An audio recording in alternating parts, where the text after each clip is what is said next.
Assalamualaikum warahmatullahi wabarakatuh. Perkenalkan, nama saya Ayu Febria Rantika Sari dengan NIM 210203110061. Saya dari kelas B, jurusan Hukum Tata Negara Fakultas Syariah UIN Maulana Malik Ibrahim Malang. Pada kesempatan kali ini, saya akan menjelaskan tentang struktur ilmu pengetahuan. Struktur ilmu pengetahuan yang pertama adalah metode ilmiah.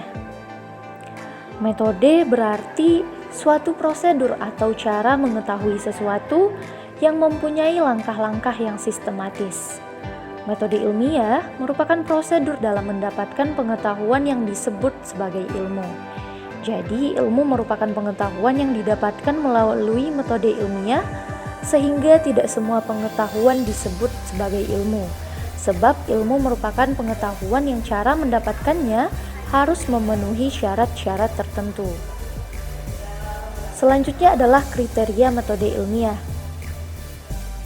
Kriteria metode ilmiah yang pertama adalah berdasarkan fakta. Keterangan-keterangan yang ingin diperoleh dalam penelitian, baik yang akan dikumpulkan atau yang dianalisa, haruslah berdasarkan fakta-fakta yang nyata. Yang kedua, bebas dari prasangka. Metode ilmiah harus mempunyai sifat bebas prasangka, bersih dan jauh dari pertimbangan subjektif.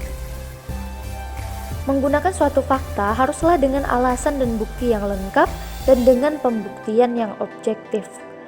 Yang ketiga, menggunakan prinsip-prinsip analisis, di mana semua masalah harus dicari sebab musabab serta pemecahannya dengan menggunakan analisis yang logis dan fakta yang mendukung dengan menggunakan analisis yang tajam. Yang keempat, menggunakan hipotesa. Hipotesa harus ada untuk memandu jalan pikiran ke arah tujuan yang ingin dicapai sehingga hasil yang ingin diperoleh akan mengenai sasaran dengan tepat. Yang kelima, menggunakan ukuran objektif, yang berarti kerja penelitian dan analisis harus dinyatakan dengan ukuran yang objektif. Ukuran tidak boleh dengan merasa-rasa atau menuruti hati nurani.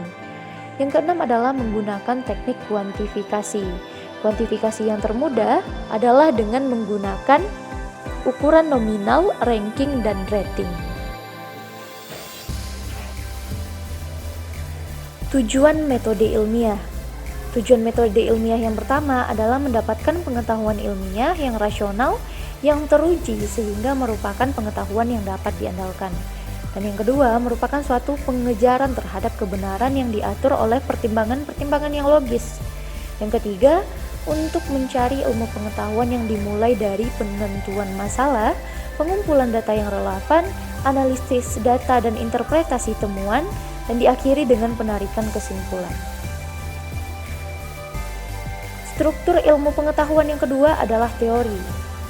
Teori merupakan sebuah rumusan atau pernyataan yang berasal dari interpretasi seseorang terhadap fakta-fakta atau penjelasan mengenai gejala-gejala yang terdapat dalam dunia fisik. Teori merupakan suatu abstraksi intelektual di mana pendekatan secara rasional digabungkan dengan pengalaman empiris. Macam-macam teori.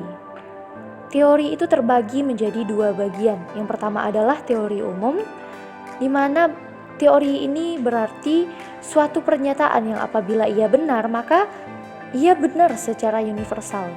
Teori tersebut berlaku sepanjang waktu di semua tempat dan semua keadaan, serta semua permasalahan yang sesuai dengannya. Yang kedua adalah teori khusus, adalah teori yang berkaitan dengan sejumlah fakta-fakta yang partikular tertentu.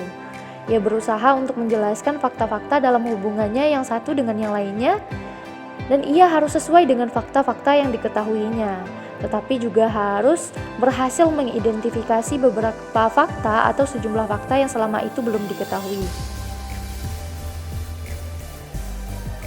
Syarat utama teori. Syarat utama teori yang pertama adalah harus konsisten dengan teori-teori sebelumnya, yang memungkinkan tidak terjadinya kontradiksi dalam teori keilmuan secara keseluruhan. Yang kedua, harus cocok dengan fakta-fakta empiris, sebab teori yang bagaimanapun konsistennya sekiranya tidak didukung oleh pengujian empiris tidak dapat diterima kebenarannya secara ilmiah. Sifat teori. Teori memiliki sifat keilmiahan. Karena sifat ilmiahnya, teori bersifat lentur dan dinamis. Sifat lentur dan dinamis berarti bahwa teori dapat mengalami penyesuaian apabila muncul data-data baru yang mengubah simpulan dan rempatan. Struktur ilmu pengetahuan yang ketiga adalah hipotesis. Hipotesis adalah pernyataan sementara tentang hubungan antar variabel. Hipotesis hanya merupakan dugaan yang beralasan atau mungkin merupakan perluasan dari hipotesis terdahulu yang telah teruji kebenarannya yang kemudian diterapkan pada data yang baru. Jadi, hipotesis masih berupa dugaan sementara yang kebenarannya perlu pengujian lebih lanjut. Pengujian hipotesis. Ukuran-ukuran yang dapat digunakan untuk menilai suatu hipotesis adalah yang pertama, relevansi. Hipotesis tentulah harus relevan dengan fakta yang hendak dijelaskan. Hipotesis yang diajukan harus dapat ditarik darinya kesimpulan deduktif dengan fakta-fakta yang menjadi permasalahan. Yang kedua, mampu untuk diuji. Suatu hipotesis harus memungkinkan untuk diuji dengan observasi untuk membuktikan benar atau tidaknya hipotesis tersebut. Yang ketiga, bersesuaian dengan hipotesis yang telah diterima sebagai pengetahuan yang benar.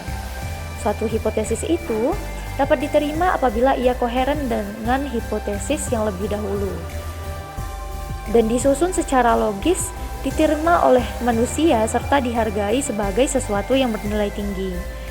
Yang keempat, mempunyai daya ramal. Hipotesis yang baik tidak hanya mendeskripsikan fakta-fakta, tetapi interpretasi yang dibuatnya mampu untuk menjelaskan fakta-fakta sejenis yang tidak diketahui sebelumnya. Yang kelima, sederhana. Hipotesis yang lebih sederhana adalah lebih baik. Dan struktur ilmu pengetahuan yang terakhir adalah logika. Logika berasal dari bahasa Latin, logos, yang berarti perkataan atau sabda. Dalam bahasa Arab, kata logika disinonimkan dengan kata mantik yang berasal dari kata natoqa yang berarti berkata atau berucap. Menurut Irving, logika adalah ilmu yang mempelajari metode dan hukum-hukum yang digunakan untuk membedakan penalaran yang benar dan penalaran yang salah. Penalaran merupakan suatu proses berpikir yang membuahkan pengetahuan. Agar pengetahuan yang dihasilkan penalaran itu mempunyai dasar kebenaran, maka proses berpikir itu harus dilakukan dengan cara tertentu. Mungkin sekian yang dapat saya sampaikan. Terima kasih atas segala perhatian dan mohon maaf apabila ada kehilafan. Wassalamualaikum warahmatullahi wabarakatuh.